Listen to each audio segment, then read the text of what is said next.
예, 다시 왔습니다. 그 질문을 받았었는데요.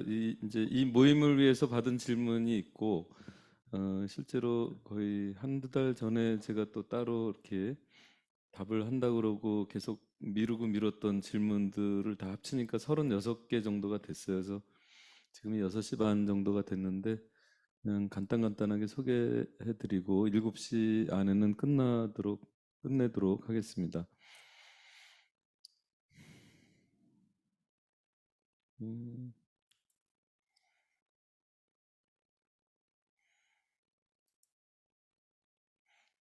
음.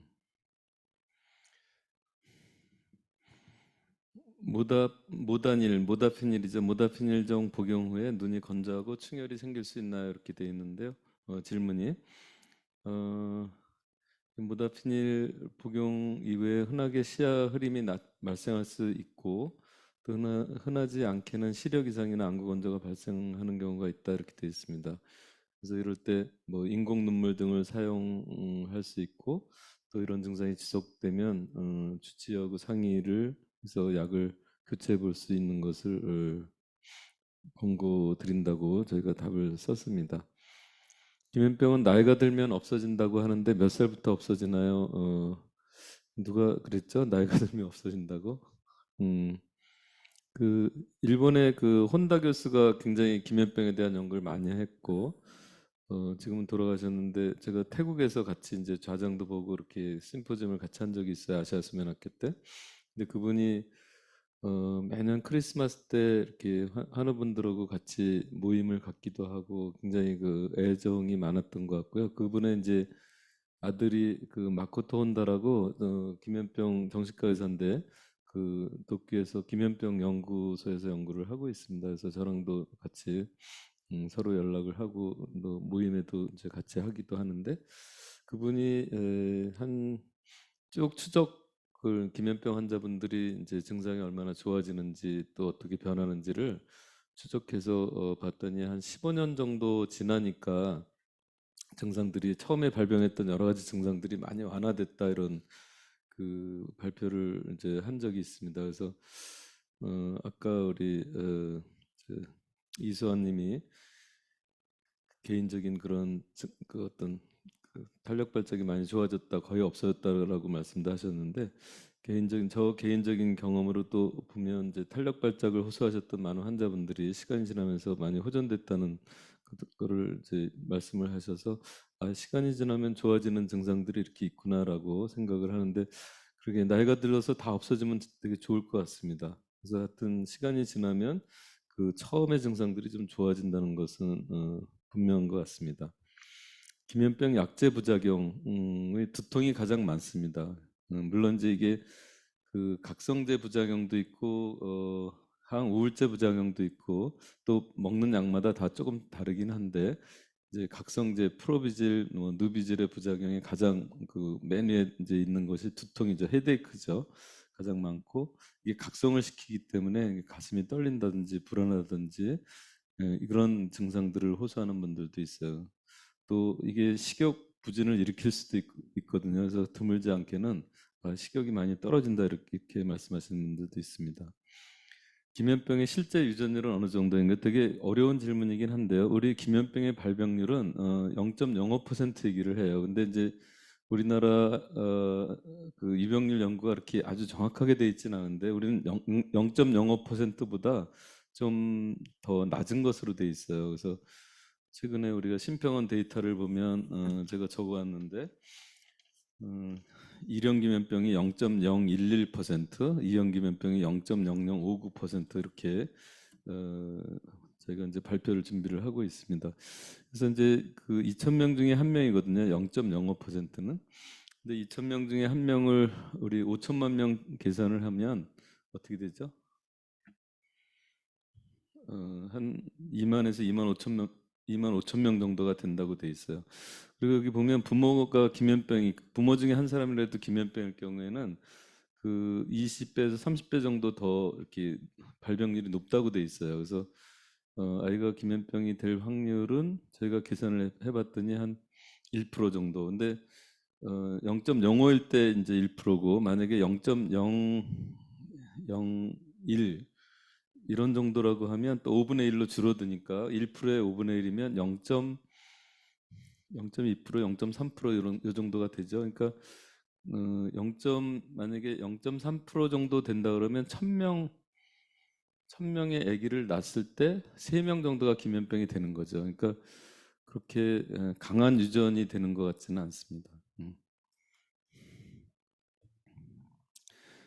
기억력 감퇴 많이 물어보시는데 기면병 환자분이 기억력 감퇴는 실제로는 그 낯절림증 때문에 나타나는 거지 실제 어떤 브레인의 어떤 프로세스에서 기억력이 떨어지는 그 뇌세포가 줄어들고 이래서 나오는 것 같지는 않아요. 그래서 저희는 쭉 봐도 어, 오히려 기면병 환자분들이 렘 수면이 많거든요. 그래서 렘 수면 자체가 이렇게 기억을 더 도와주는 거가 있어서 그 기억력 또 누가 그 기면병 환자분들이 IQ를 조사한 적이 있는데 IQ가 또 좀 높은 것으로 돼 평균보다. 그래서 그런 어떤 렘 수면이 자주 나타나는 거랑 또 이렇게 학습된 거를 기억하는 거랑 어떤 상관관계가 있지 않나 생각을 하고요.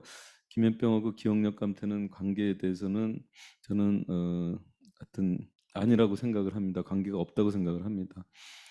그다음에 약을 먹고도 주관절림증이 심할 경우 약을 바꿔야 하나요? 물론 약 자체가 낯절림증을 다 커버를 못해요. 그러니까 약을 잘 먹어도 한 70% 정도는 커버가 되고 30% 정도는 이제 사람에 따라 다르지만 낯절림증이 있거든요.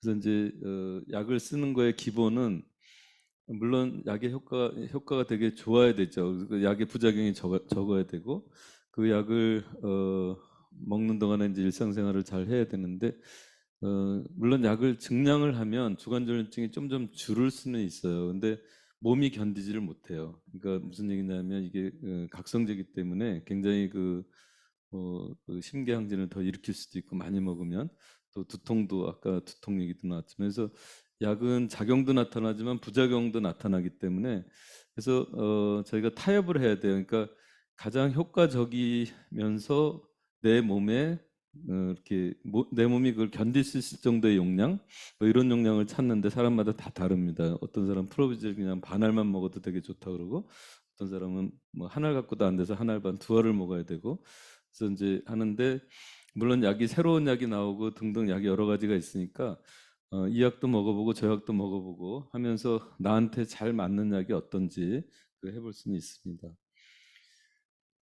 여기 보면 평균 수면 시간보다 잠이 많을 경우 파킨슨병, 치매에 걸릴 확률이 높아지나요? 뭐 이렇게 얘기를 했는데 그 기면병이 있으면 이제 수면 시간이 많아져서 이런 얘기를 하는 것 같아요. 근데 여기 이제 제가 전공의 선생님이랑 같이 이거 쓴 건데 여기 보면 좀 길게 썼죠. 제가 읽어볼게요. 파킨슨氏병의 경우 수면을 조절하는 뇌간의 신경세포들이 손상을 받기 때문인데 이는 잠을 많이 자서 그렇기보다는 파킨슨의 증상이 진행되면서 이런 수면 과다가 나타나는 것 때문에 그렇다. 그러니까 실제로는 이런 그 잠을 많이 자서 파킨슨이 생기기보다는 파킨슨氏병 자체가 수면 과다를 일으킨다.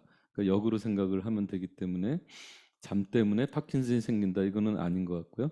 그다음에 치매의 경우 잠을 적게 잔 사람이 치매 위험도가 오히려 1.5배에서 2배가 높다 이렇게 돼 있어요. 그래서 또 보면 20년 동안 관찰한 결과 잠이 들기 어렵거나 너무 일찍 깨거나 자주 깨는 불면증 증상을 가지고 있으면 뭐 치매가 더 잘 생긴다는 연구 결과가 있다. 그래서 잠을 많이 자는 것이 치매를 유발하기보다는 오히려 충분한 수면 시간과 규칙적인 수면 시간을 갖는 것이 치매를 예방을 한다 이렇게 얘기를 할 수 있다. 또 하나는 그러니까 치매가 이제 오려고 할 때 전구 증상으로 과다 수면이 나타날 수가 있거든요. 그래서 결국은 잠을 많이 자니까 치매에 걸리고 잠을 많이 자니까 파킨슨 병에 걸리기보다는 파킨슨씨 병이 나타나려고 하는 전구 증상 그 이전에 이제 잠이 많아지고 또 치매가 나타나기 이전에 잠이 많아지는 것 때문에 마치 많이 자면 이렇게 된다고 생각을 할 수가 있는데 그거는 아니다 이렇게 말씀을 드릴 수 있어요. 기면병 약을 먹은 이후 수면 유지가 어렵습니다. 수면제 복용을 하는 건 어떨 어려울까요?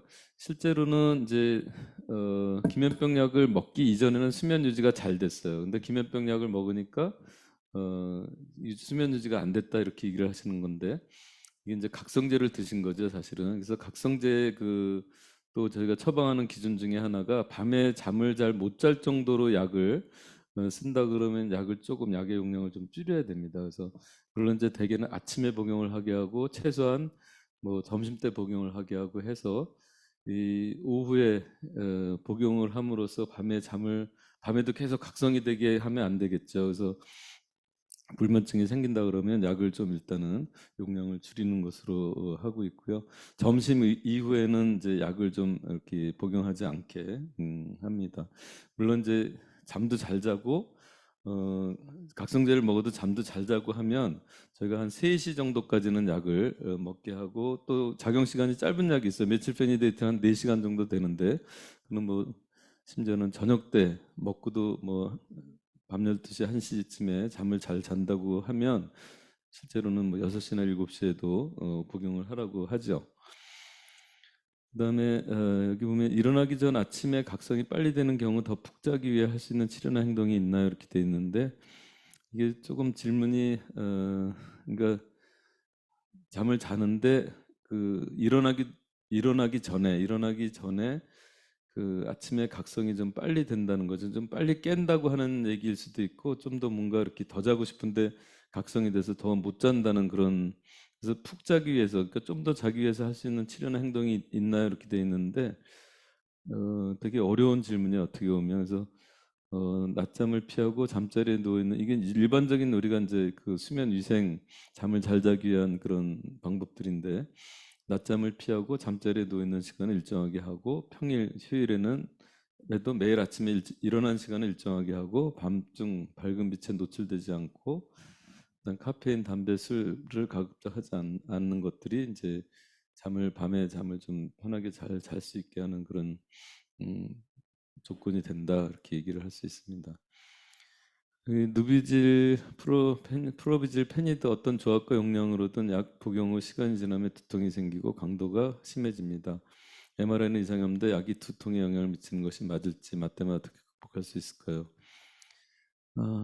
그러게 모든 약들이 두통을 일으킬 수가 있어요. 근데 저희가 대개는 약을 복용한 초기에 두통이 이제 심하게 나타날 수 있고 또 나타날 수 있고 그래서 약을 먹다 보면 또 그게 적응이 돼서 두통이 사라지니까 또 약을 먹는 거거든요. 그래서 처음에 두통이 심하게 나오는 분들은 약을 아주 소량부터 해서 서서히 올리라고 해요. 그래서 뭐 반으로 잘라서 며칠 먹다가 조금씩 올려서 이제 하나를 먹던다든지 그래서 경과를 보는 것이 필요하다 이렇게 되어 있습니다. 경험적으로는 페니드가 좀 두통이 적은 것 같습니다. 킥스 용량이 늘며 가슴 불편감이 생겨 항불안제를 처방받았으나 졸림이 너무 심합니다. 주변에서 디곡신 추천을 받기도 했으나 심장에 물이 차 있어 이뇨제 복용 중인데 어떤 약을 먹어야 안전하고 또 덜 졸릴까요? 이게 굉장히 좀 어려운 질문이에요. 지금 상황 자체가 심장에 물이 차 있대요. 그래서 이뇨제까지 복용을 하는데 가슴 불편감이 또 있다고 하니까 이거는 단순한 불안 같지는 않아요. 그래서 이거는 심장내과 선생님 진료를 잘 보시고 심장이 다 고쳐졌는데도 불구하고 이제 불안이 있다 그러면 항불안제를 저희가 처방을 소량으로 해볼 수 있을 것 같습니다. 김현병 환자는 자살률이 높나요? 하여튼 저한테 오시는 분들은 그냥 잘 오셔서 이런 생각은 안 해봤는데요. 되게 이제 여러 가지 그 문헌을 보면 우울감, 불안감들이 동반되는 경우가 많다고 돼 있어서 또 우울하고 불안감이 많으면 이제 자살률이 높아질 수 있다고는 볼 수 있습니다. 20분 잠을 잘 때도 밤에 잠을 잘 때도 꿈을 너무 많이 꾸는데 꿈을 덜 꾸려면 어떻게 해야 되나요? 꿈을 줄여주는 약이 있다고 그랬죠. 꿈을 억제하는 약. 그게 오렉신도 아까 이제 오렉신 하이포크레틴도 꿈을 줄여주고 그다음에 저희가 지금 현재 쓰고 있는 거는 이제 항우울제. 이제 항우울제가 꿈을 줄여 제가 박사학위 논문이 그 항우울제를 쓰면서 꿈이 얼마나 줄어드는가를 봤는데 한 30% 정도를 줄여줍니다. 그래서 재밌는 그런 연구였었는데요. 여기 이제 저희가 많이 쓰는 그 항우울제로는 이펙사, 벤나팍신 다 똑같은 얘기인데요. 이 약이 이제 세로토닌, 노에프네프린에 작용을 해서 그 꿈을 줄여주죠. 그래서 탄력 발작에도 쓰고 수면 마비에도 쓰고 인면시 환각에도 이런 약을 씁니다. 어, 김현병 약을 복용 후에 술을 먹었는데 졸도할 뻔한 증상이 있었습니다. 이게 조금 그 질문이 길었었는데 여기 술을 소주 2병에서 3병을 마셨다 그랬었어요. 근데 그 정도 드시면 다 좀 힘들지 않을까요? 그래서 관련 상관관계에 대해 설명해 줄 수 있으신가 하는데 여기 이제 우리 전공의 선생님이 이거 쓴 건데 모다피닐과 알코올을 함께 복용하는 경우 다양한 상호작용을 일으키며 필름이 끊기는 현상이 나타나기도 합니다. 같이 안 먹어도 필름이 끊길 수 있을 것 같아요. 2병, 3병 먹으면 또 이펙스와 알코올을 함께 복용해도 어지럼증, 졸림증이 나타날 수 있다. 따라서 2가지 약제 복용 후 음주를 함께 하는 것은 권유드리지 않습니다. 그렇게 많이 드시면 안 될 것 같아요. 2~3잔이면 몰라도. 네. 누비질과 신발타 복용 중이나 전부 다 약이 효과가 덜한 것 같고 기억력도 안 좋아지는 것 같습니다. 한 가지 약을 오래 복용하면 신체에 안 좋은 영향이 있나요? 중간에 약을 바꾸는 것이 좋을까요? 그러게요. 하여튼 기억력에 관한 것은 굉장히 복잡한 것 같아요. 좀 연구도 해야 되고 해서 약 자체가 기억력을 아까도 말씀드렸지만 기억력 떨어뜨리기보다는 어, 졸립게 하니까 집중이 안 되고 또 이렇게 남하고 얘기하거나 어떤 강의를 들어도 졸리니까 그게 이제 그 입력이 안 되는 거죠. 그래서 그 기억력이 안 좋기보다는 집중력이 떨어지는 것이 아닐까 이제 생각을 하고요. 뭐 한 가지 하고 오래 복용한다 그래서 신체에 안 좋다는 그런 연구 보고는 없어요. 그래서 그렇지만 중간에 약을 바꿔보는 거는 저는 뭐 이렇게 그 찬성을 합니다. 그 약 자체가 본인한테 이렇게 잘 맞는지 안 맞는지는 어떤 약은 또 이 사람한테 잘 맞고 다른 약은 또 다른 사람한테 잘 맞고 그러니까 나한테 잘 맞는 좀 더 잘 맞는 약이 있는지를 한번 찾아보는 거는 좋을 것 같습니다. 음, 또 되게 어려운 질문이었는데 양극성 장애 ADHD 기면증 환자입니다. 기면증의 합병증으로 양극성 장애 ADHD를 앓고 있을 가능성이 있다면 국민건강보험에서 기면증의 합병증으로 인정받을 수 있을지와 관련하여 3가지 질환의 연계성에 대해서 여쭤봅니다. 저희가 이건 좀 더 연구를 해봐야 될 것 같긴 합니다. 근데 지금 양극성 장애랑 기면병, 그러니까 기면병 환자에서 양극성 장애가 많이 나타나면 연관성이 있다고 할 텐데 그 정도로 많이 나타나지 않아요. 그래서 이거는 잘 모르겠고요. ADHD는 지금 점점 더 기면병, ADHD 이런 그 진단을 2개를 받는 분들이 많아져서 실제로 이거는 저희가 좀 이게 기면병 증상, 기면병이 이제 좀 더 뭔가 그 생물학적인 요인이 있는 거죠. 원인도 밝혀졌고 ADHD는 사실 증상으로 우리가 이제 진단을 내리는 건데 그 기면병의 증상 자체가 ADHD로 오인이 될 수가 있어요. 그래서 이거는 저희가 좀 더 관심을 갖고 봐야 되는데 또 치료제도 거의 그 이제 저희가 그 중추신경계 흥분제를 같이 쓰거든요. 스티뮬런트를 ADHD도 그렇고 기면병도 그렇고 그래서 어 기면병이면서 ADHD 진단을 받은 분들이 뭐 ADHD 약도 먹고 기면병 약도 먹고 그보다는 이게 통폐합해서 한 가지를 기면병 치료제를 먹었을 때 스티뮬런트를 이런 프로비질 같은 약을 먹었을 때 저희는 ADHD 증상이 많이 좋아지는 것도 보거든요. 그래서 저희는 요거는 이제 하여튼 그 기면병이면서 ADHD 증상을 기면병이기 때문에 좀 더 나타나는 그런 거라 그러면 저희가 치료할 때 그런 고려를 해야 될 것 같습니다. 내성이 생기는지요. 모다피닐, 모다닐, 메칠페니데이트를 먹으면 약은 약간씩은 내성이 있어요. 근데 아주 심하진 않고요.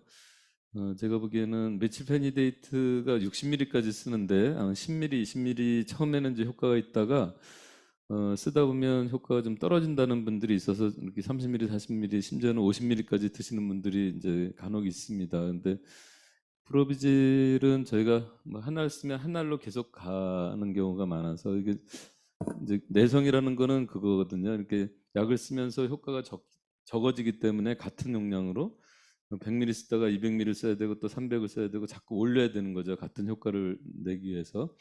근데 프로비즈는 그 정도는 아닌 것 같아요. 저희가 한 알이 이제 200ml짜리로 저희가 쓰는데 200ml 쓰는 분들은 그냥 몇 년이 지나도 200ml로 잘 유지가 되는 경우가 있어서 그거는 뭐 내성이 그렇게 많이 나타나는 것 같지는 않습니다. 메칠페니데이트도 60ml, 50ml까지 이렇게 올려서 쓰시는 분들은 굉장히 손가락을 꼽을 정도로 적고요. 그런 분들은 또 프로비질은 복용을 하지 않고 있어서 하여튼 그 저희가 내성이 이렇게 많이 생긴다고 얘기를 할 수는 없을 것 같아요. 시간에 따라서 수면무호흡증이 이제 악화되나 이렇게 돼 있는데 수면무호흡증 등 기면병 증상이 시간 경과에 따라 악화되나요?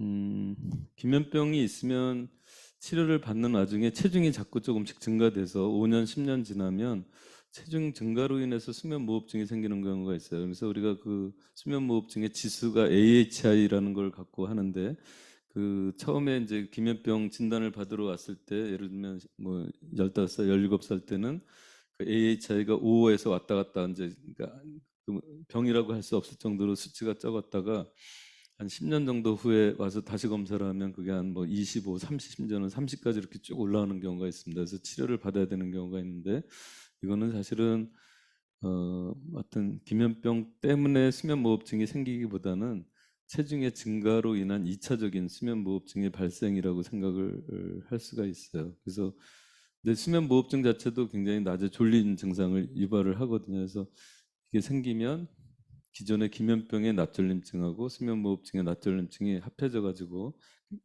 굉장히 그 낮졸림증이 심하게 될 수가 있습니다. 당뇨약의 상호작용이 있나? 기면병약과 당뇨약의 상호작용 및 기면병 증상에 당뇨약의 영향이 있나요? 이것도 그렇게 저희가 관심을 갖지 않고 봤는데 앞으로 관심을 좀 가져야 되는 분야인 것 같습니다. 지금까지 나온 거는 기면병 약제와 당뇨 약제 간의 의미 있는 상호작용은 드물다 이렇게 돼 있고요.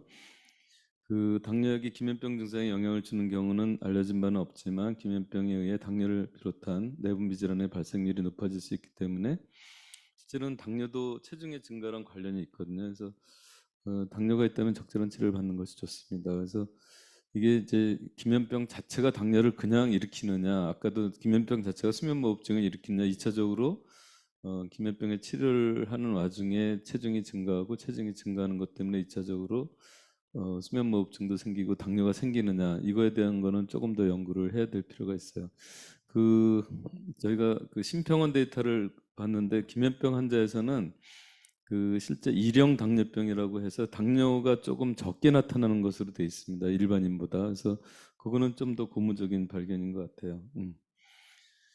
그다음에 기면병 약제가 임신에 영향을 미치는지 유전율 어떻게 되나요? 이렇게 돼 있습니다. 하여튼 어떤 약제도 임신에 영향을 미치죠, 당연히. 그래서 첫 임신 3개월 동안은 약을 중단하고 소량으로 먹는 것을 권합니다. 이렇게 돼 있고요. 뭐 견딜만 하다 그러면 약을 끊는 게 좋고 정말 뭐 끊으면 정말 일상생활이 안 된다, 탄력 발작이 너무 심하게 나온다 그럴 때는 저희가 소량으로 쓰면서 그 조절을 합니다. 얼마 전에 아기 출산을 하신 분이 있는데 굉장히 약을 이렇게 많이 드셨던 분이었는데 프로비질하고 벤나팍신까지 다 이제 썼었는데 처음에 3개월은 약을 많이 줄였고 그다음에 벤나팍신으로만 조절했던 것 같고요.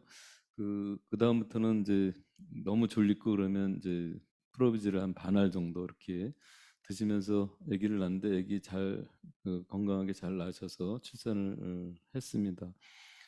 여기 보면 하여튼 대규모 연구는 없다고 돼 있고요. 저희가 연구를 좀 해보면 좋을 것 같습니다.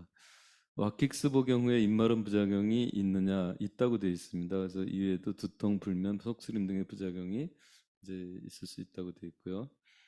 교대 근무 시 생활에 팁이 있나요? 김현평 환자분이 교대 근무하는 게 되게 힘들거든요. 그래서 제가 아는 간호사분이 이제 그 김현병 진단받고 치료를 받는데 교대 근무를 하다가 지금 요양병원에서 그냥 낮 근무만 하는 그 근무로 바꿨어요. 그래서 지금은 잘 지내고 근무를 잘 하면서 지내고 계신데 실제로 이게 그 수면을 조절하는 게 되게 쉽지 않고 또 졸림증이 있기 때문에 그 교대 근무를 하면 좀 더 졸림증이 더 심해질 수가 있어요. 그래서 조절이 잘 안 될 수가 있는 거죠. 그래서 치료를 한다 그러면 당연히 이제 밤에 일을 할 때 일하기 전에 치료약을 복용을 해야 되고 또 교대 근무를 할 경우에는 그 평상시에 그 잠을 자던 그런, 예를 들면 낮에 근무하고 밤에 잘 때 7시간 8시간 잔다 그러면 교대 근무하면 한 3분의 2 정도뿐이 잠을 못 자거든요. 많이 자도. 그 잠을 못 자는 것 자체가 또 굉장히 그 깨어 있을 때 졸림증을 유발하기 때문에 사실은 굉장히 어려움이 많이 있습니다. 가능하면 어, 일을 안 할 때는 좀 충분히 잠을 자려고 노력을 해 주셔야 되고요. 뭐 약은 하여튼 일하기 전에 드시는 게 맞습니다.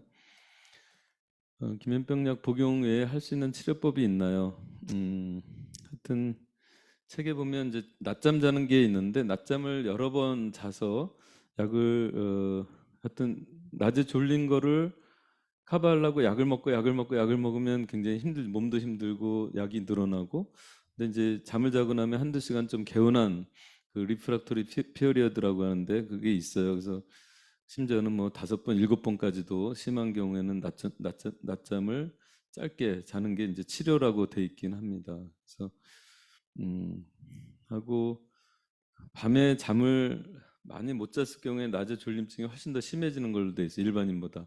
그러니까 밤에 충분히 잠을 자주는 게 낮졸림증을 줄여주는 아주 좋은 적이고요. 규칙적인 운동, 스트레스 관리 이런 것들도 중요하죠. 아침에 일어나 낮잠을 자거나 불규칙하게 지내는 거는 괜찮은가요? 어떻게 돼 있나? 김현병 환자가 아침에 일어나 낮잠을 자거나 불규칙하게 지내는 것은 괜찮은가요? 불규칙한 건 좋은 건 아니죠. 그죠? 규칙적으로 지내는 게 좋고, 그리고 낮잠은 아까 말씀드렸지만 이제 치료적으로 저희가 이용을 할 수 있기 때문에, 그래서 낮잠을 또 굉장히 그 잤는데 밤잠을 잘 못 자게 되는 정도로 낮잠을 많이 자면 그 정도는 저희가 그 자는 게 좋지 않다 그러죠. 그러니까 낮잠을 자서 낮에 하는 활동들을 다 원활하게 하고 또 밤잠도 그런 대로 잔다 그러면 낮잠을 여러 번 자는 것도 괜찮은데, 치료적으로 낮잠을 뭐 많이 자가지고 밤에 자는 게 굉장히 힘들고 또 밤낮이 바뀔 정도로 낮에 많이 자고 이런 거는 저희가 권하지는 않습니다. 그래서 규칙적인 그런 생활 습관을 갖는 게 중요하고, 하여튼 주로 이제 밤에 잠을 자도록 하는 게 좋습니다. 기면병과 우울증 관계가 있다고 돼 있죠. 한 30%에서 이제 우울증에 동반을 한다고 돼 있고요.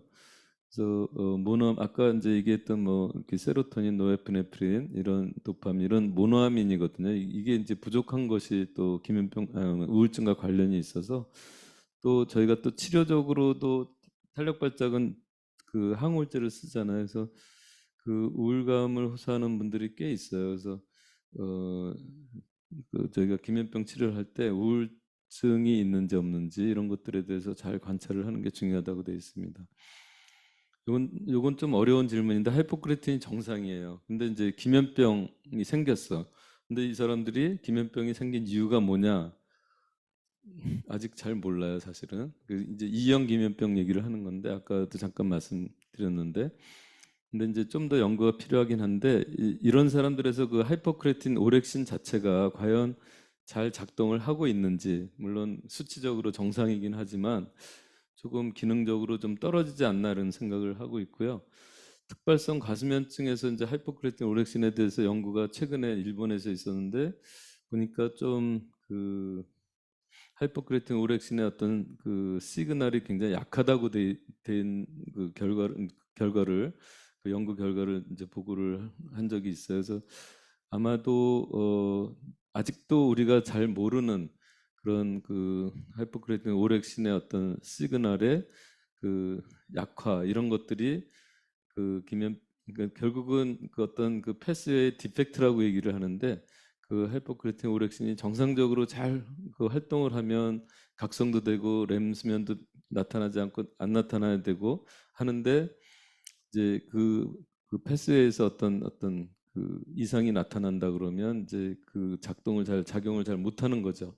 그럴 경우에 이제 각성이 잘 안 되고 졸립고 그런 렘 수면이 나오는 그런 상황이 되지 않나 생각을 합니다. 또 하나는 이제 오렉신 하이포크레틴으로 약을 이제 만들었다 그랬는데, 그 약을 기면병 환자뿐만 아니라 과수면증 환자에도 썼는데 굉장히 효과가 좋다고 돼 있어요. 그래서 그거 자체도 또 이런 것들을 뒷받침하고 있지 않나 이런 얘기들도 하고 있고요. 조금 더 이제 오렉신 하이포크레틴이 이제 약으로 개발이 되고 나면 이런 부분의 연구는 좀 더 활발해지지 않을까 생각을 합니다. 늦은 나이에 기면병이 발병하는 경우가 있는지요? 프로비질, 누비질 외에 탄력 발자에 효과적인 다른 약제가 있는지. 물론 저희가 이제 젊은 10대 후반 뭐 30대 이때 이제 그 호발을 한다고 돼 있긴 하지만 늦게 기면병이 발병하는 경우도 있어요. 간혹가다. 그래서 여기 보면 호발 연령은 10세, 30세 사이고 이제 7, 80%는 이때 나타나고 25세 이전에 발병하지만 50대 이후에도 5% 정도는 발생을 합니다. 이렇게 돼 있고요. 그 탄력 발작은 사실 항우울제나 와킥스 또 아까 자이렌 그 GHB 이런 것들이 이제 효과가 있는 것으로 돼 있고 프로비질, 누비질은 탄력 발작에는 효과가 없습니다. 이건 각성 작용을 갖고 있는 거, 각성 작용만 갖고 있습니다. 그래서 여기 와킥스가 이제 주간 졸림, 탄력 발작 모두 효과가 있다고 돼 있고 국내는 없지만 자이렌이라는 약물이 밤에 깊은 잠을 유도하고 탄력 발작 감소시키는 효과가 있다 이렇게 돼 있습니다. 우리나라에서 그냥 항우울제 탄력 발작에 사용하는 그런 약은 대개는 이제 항우울제를 지금 사용하고 있는 거고요. 또 오후 시간에 졸림 증세가 심해서 점심 시간 이후에 약을 먹어야 하나요? 늦은 시간에 공부할 때가 많아 약을 먹고 12시간 안에 한 번 더 먹어도 되나요? 음, 이게 이제 어, 오후 시간에 졸리면 점심 때 한 번 더 먹는 거는 맞는 것 같습니다. 그래서 아침에 먹은 게 효과가 좀 떨어지기도 하고요. 그래서 점심 때 한 번 더 먹는데 이제 밤에 잠을 잘 자느냐 못 자느냐 관건이긴 한데 잠을 잘 잘 수 있다 그러면 점심 때 반알 아니라 한 알이라도 약을 복용을 할 수 있습니다. 아침 시간에 잘 일어나는 개선 방안. 치아 발치 후에 수면무호 기면병이 더 악화되는지. 그 치아 발치하고 나서 수면 무호흡증 기면병이 더 악화될까요? 그럴 것 같지는 않은데 통증이 있으면 잠을 잘 못 주무실 수는 있죠. 근데 이거 자체가 악화시키진 않을 것 같고요. 아침 시간에 잘 일어나는 개선 방안은 글쎄요. 아침에 일어날 의지가 좀 있어야 되긴 하는데 알람을 한 두세 개 틀어놓으면 잘 일어나지 않을까. 이거는 하여튼 그래서 제가 답은 이렇게 썼어요. 아침에 원하는 시간에 어떻게든지 일어나야지 하여튼 수면 각성 리듬이 지켜질 수 있다. 일찍 일어나게 되면 밤에 일찍 잠이 들 수 있습니다. 맞죠? 일찍 일어나야지 밤에 그러니까 일어나는 게 더 중요하거든요. 일어나는 걸 6시에 일어나면 거기서 16시간, 17시간을 더하면 그때 잠이 오기 시작을 해요. 일어나는 걸 12시에 낮 12시에 일어나면 거기다 16시간을 더하면 새벽 4시, 5시거든요. 그때까지 잠이 안 오는 게 또 정상인 거죠. 그래서 일찍 자려고 하면 일찍 일어나는 게 당연한 거고요. 그게 우선이에요. 일찍 자는 게 우선이 아니라 일찍 일어나는 게 우선이죠. 그 알람 등을 이용해서 일어나도록 하고 일어나면 환한 곳으로 와서 햇빛을 쬐거나 거실이나 방에 불을 환하게 켜서 각성이 되도록 합니다. 그 밝아지면 좀 더 각성을 더 빨리 할 수가 있다고 돼 있어요. 어두운 것보다는. 그래서 일부러 뭐 햇빛에 바깥에 나가서 햇빛을 쬐는 건 되게 좋은 거고 그다음에 이제 정 그러면 이제 불을 환하게라도 한 30분이라도 켜서 일어나자마자 자기 방이든지 자기가 있는 거실이라든지 이런 데서 환하게 켜서 각성이 되도록 한다 이렇게 되어 있습니다. 낮잠을 많이 자면 밤에 잠을 잘 못 자게 되니까 늦게 자게 되고 또 늦게 일어나게 되고 이렇게 됩니다. ADHD도 함께 보는 수면병원을 가는 것이 좋을까요? 당연히 좋을 것 같아요. ADHD 잘 보는 수면병원이 있으면 그 ADHD 수면 기면병을 다 같이 치료하면 좋을 것 같습니다. 가위가 눌리는 것이 렘 수면과 연관이 있나요? 그렇죠. 이게 렘수면 현상이죠. 가위 눌리는 게. 그래서 일반인도 렘수면이 빨리 오기도 하나요? 그럴 수 있습니다. 밤에 잠을 잘 못 자면 새벽에 또 렘이, 그러니까 낮에 깨어 있을 때니까 오전에 살짝 잠을 잘 때 렘수면이 나타날 수 있다고 돼 있어요. 그래서 제가 그 낮 검사 MSLT를 할 때는 밤에 충분히 자는 걸 조건으로 해서 검사를 하죠. 잠을 못 자면 못 잔 것 때문에 렘이 나타나기 때문에 그게 이제 false positive 그러니까 병도 아닌데 병인 것처럼 나오는 경우가 있다고 돼 있긴 하죠. 근데 이제 전에 가위가 심하게 눌린다고 해서 오신 분이 있었어요. 남자분이었는데 젊은 남자 환자였는데 그래서 잘 이렇게 얘기를 해봤더니 낮에 굉장히 졸린 거예요. 졸린 걸로 온 게 아니라 가위 눌린 걸로 왔었거든요. 그래서 수면 검사를 했더니 기면병으로 나왔어요. 그래서 기면병 치료를 지금도 하고 있는 분이 있는데, 렘 수면을 줄이는 약을 먹으면 낮졸림증이 덜할 거야. 이게 사실은 항우울제를 먹으면 낮졸림증이 덜할 거야 이런 건데 그거는 아닙니다. 사실 이게 이제 항우울제가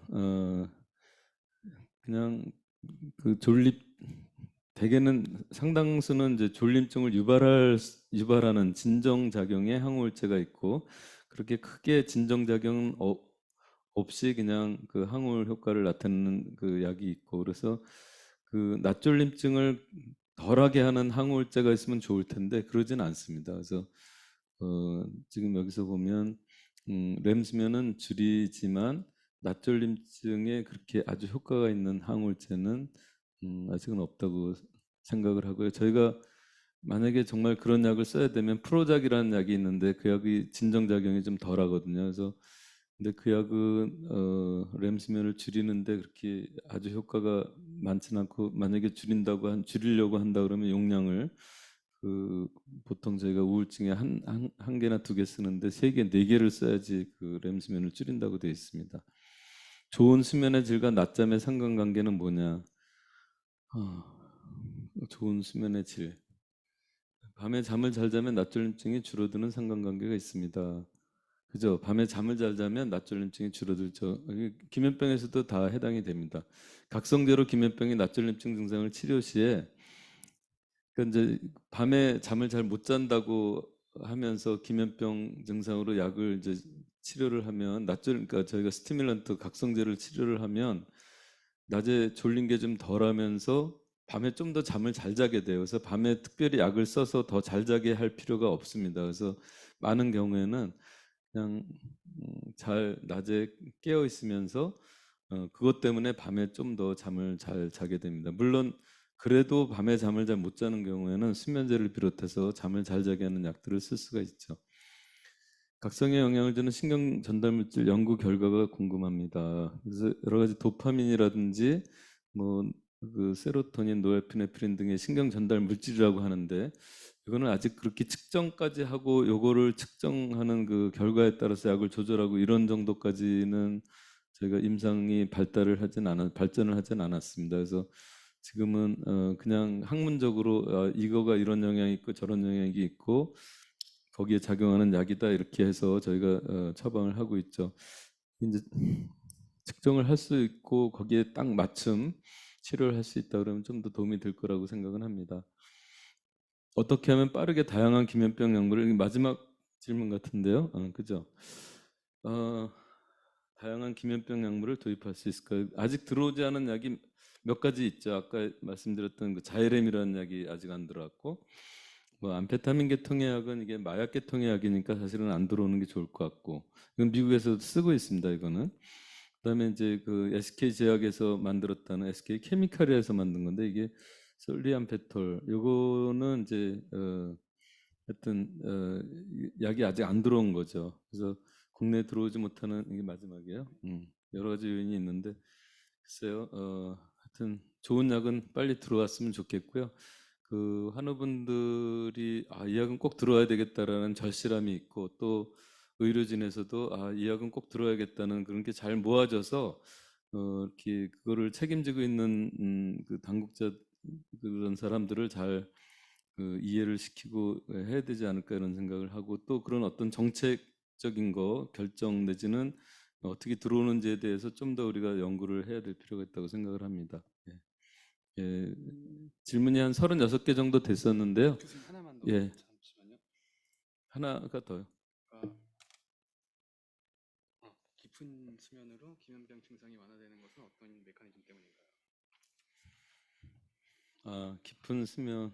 저도 그러게 그 GHB 그 자이렘이 깊은 수면을 일으키면서 어 이제 낮졸림 증상을 완화시키는 것으로 돼 있고 심지어는 이제 탄력 발작 근데 탄력 발작 그러니까 사실은 GHB가 갖고 있는 그 특성이 가바 B의 작용을 한다고 하는데 그 가바 B의 작용을 하는 것 자체가 이제 기면병의 증상을 이렇게 다 완화를 시키는 건지 실제 잠만 잘 자게 해서 깊은 잠을 자게 해서 이렇게 완화를 시키는 건지는 잘 모르겠어요. 근데 하여튼 어, 지금 봐서는 그렇게 그 야간 수면 장애, 그러니까 밤에 잠을 이렇게 깊이 못 자고 못 자는 것 자체를 잘 자게 하는 것 자체가 그 기면병의 증상을 이렇게 크게 완화를 시키는 거에 대해서도 저희는 조금 그런 작용들이 있구나라고 생각할 정도로 아직 기전은 이렇게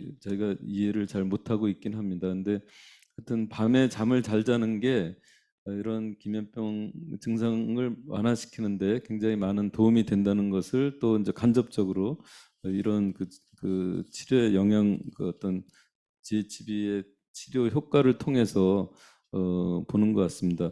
물론 GHB 자체가 갖고 있는 기면병의 어떤 그 뭐라 그럴까 기면병 증상의 어떤 효과가 또 다른 기전이 있을지는 잘 모르겠어요. 그래서 그 부분은 좀 더 연구를 더 해야 될 것 같습니다.